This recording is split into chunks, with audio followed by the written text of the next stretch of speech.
the time is when I was in college, I was being taught the population bomb, where Paul Ehrlich in 1968 was saying that hundreds of millions of people are going to starve to death in the 1970s, in spite of any crash program that may be embarked upon now, period.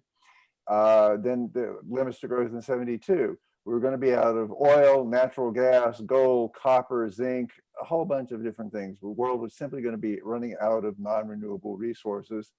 And of course, prior to that in the 60s, we had Silent Spring, which was nominated in the year 2000 as possibly the most significant book of the 20th century by Rachel Carson, where, among many other things, we were all going to die of cancer caused by chemical pollution and plastics and such like.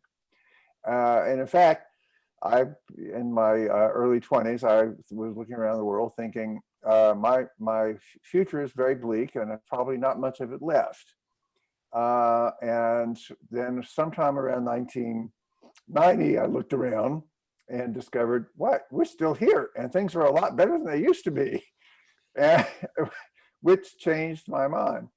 And I'm afraid that what you bring up is that younger people today are still getting the same messages of doom, gloom, and pointing to problems and basically saying your future is bleak. The world is going to be terrible. You're going to die early.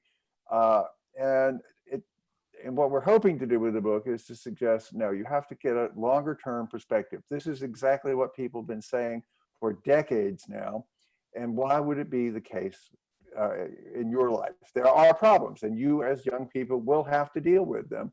But now you have much greater wealth and technology than we had back in the 70s to deal with these problems. I have every good prospect that the future generations will be immensely better off than we have been.